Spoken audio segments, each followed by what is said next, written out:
আসসালামু আলাইকুম। তো আজকে আমার প্রজেক্টে নিয়ে আসি আপনাদেরকে কিছু কথা বলার জন্য এবং কিছু জিনিস দেখানোর জন্য। তো চলুন বেশি কথা না বলে কাজের কথায় আসা যাক। কারণ আপনারা তো দেখেনি 2 মিনিট বা 1 মিনিটের ভিডিও, 10 মিনিটের ভিডিও হলেও। তো আপনাদের সঙ্গে বেশি কথা বলে আসলে আপনাদের সময় নষ্ট করতে চায় না। তো দেখেন, আমি কিন্তু এই যে গাছের গোড়া থেকে কিন্তু দেখেন এই যে আগাছাগুলো কিন্তু পরিষ্কার করে দিচ্ছি এবং এই যে মাটিগুলো কিন্তু হালকা চারদিক থেকে টেনে দিয়ে দিচ্ছি।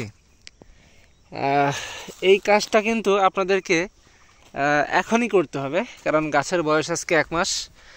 আর এই 1 মাসেই কিন্তু এই যে দেখেন, এই যে সুন্দর করে ভিতরে হাত দিয়ে এই যে একটু মাটিগুলোকে আলগা করে দিতে হবে। তো দেখেন এই যে এইরকমভাবে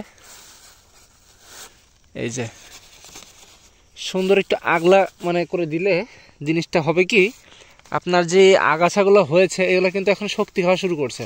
এগুলো কিন্তু এখন বড় হয়ে যাচ্ছে, মানে শক্তি খাচ্ছে জমির। তো আসলে এই ধরার মধ্যে এই গাছের শিকড় এইটুকুর মধ্যেই আছে। তো এখানে যদি অন্য কোনো আগাছা হয় সে কিন্তু শক্তি খাবে। তো এই জন্য আর কি এখন আপনাকে এইখানে আগাছা রাখতে দেওয়া যাবে না, যেহেতু গাছ বড় হচ্ছে।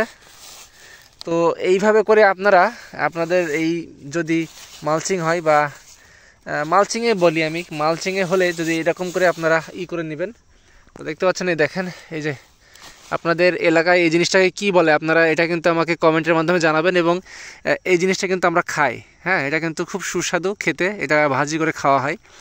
তো আপনাদের এলাকায় কি নামে ডাকা হয়, তো আমি পরবর্তী সময়ে কমেন্টে আমি আমার এলাকায় কি নামে ডাকা হয় সেটা কিন্তু আমি বলে দেব। তো দেখেন এইভাবে কিন্তু এই যে গাছের গোড়ে কিন্তু এইরকম এই যে এরকম কিন্তু আগাছা থাকবে, আপনারা কিন্তু এগুলা পরিষ্কার করে দিবেন। তো পরিষ্কার করে দেওয়ার পরেই কিন্তু এই যে এখন কিন্তু পরিষ্কার, এই যে হালকা ভেতর থেকে এরকম আপনার আঙ্গুল দিয়ে কিন্তু এই যে এরকম করে মাটি একটু দিয়ে দিবেন। এক্ষেত্রে হবে কি, গাছে কিন্তু এখন শিকড় গজাবে, শিকড় শক্তি পাবে। এবং আপনাকে একটা কাজ করতে হবে, আমি কিন্তু সেচ দিয়েছি। তো এই মাটিগুলোই কিন্তু এই যে যখন একটু ঝুরঝুরি হবে, এখনও কিন্তু আঠা রয়েছে যেহেতু সেচ দেওয়া বেশি দিন হয়নি। তো যখন একটু ঝুরঝুরি হবে এই মাটিগুলো কোদাল দিয়ে হালকা করে কুপিয়ে দিবেন। কুপিয়ে দিয়ে এই যে প্রত্যেকটা যে ডরা আছে, এই প্রত্যেকটা ডরা কিন্তু এই যে মাটি এভাবে দিয়ে, হ্যাঁ, এই যে এই ডরাগুলো কিন্তু মাটি এভাবে দিয়ে দিয়ে আপনারা একদম লেভেল করে দিবেন। মানে এই যে গাছের গোড়া আছে না, এখান থেকে এতটুকু ফাঁকা রাখলেই হবে, মানে ফাঁকা রাখলেই হবে এরকমভাবে। এটা একটু ছোট গাছ, এই যে এই গাছগুলো দেখাই। মোটামুটি আপনাদেরকে যে এই পরিমাণ মাটি তো দেওয়া লাগবে, দিয়ে মোটামুটি এই গাছগুলাকে একটা ভালো অবস্থানে নিয়ে যাওয়ার জন্য কিন্তু মাটির খুব প্রয়োজন। দেখেন এই যে এখন আমি যেহেতু এদিক থেকে দিচ্ছিলে, এখানে কিন্তু ফাঁকা, আপনি এই মাটিগুলোকে নিবেন, নিয়ে জাস্ট এদিক দিয়ে দিয়ে দিবেন। তাহলে হবে কি, গাছের শেকড় বৃদ্ধিতে কোনো সমস্যা হবে না এবং গাছ অনেক শক্তি পাবে। এখন যেহেতু গাছের গোড়ায় মাটি দরকার, দেখেন এই যে খুব মানে কিন্তু অনেক হয়েছে এই আগাছাগুলো, খুব অপরিষ্কার ছিল যেহেতু পানি দেওয়া হয়েছে বা সেচ দেওয়া হয়েছে। এই যে দেখেন এই যে এমন করেই কিন্তু মাটিগুলোকে যে দিয়ে একটু হাত দিয়ে করে দিবেন, তাহলে কিন্তু শক্তি পাচ্ছে। তো মেন কথা হচ্ছে যে আপনাদেরকে গাছের বয়স যখন 30 দিন হয়ে যাবে, ঘাসগুলোকে তুলে এইভাবে এর উপর রাখবেন আর এগুলোকে একটু নাড়াচাড়া দিয়ে নেবেন।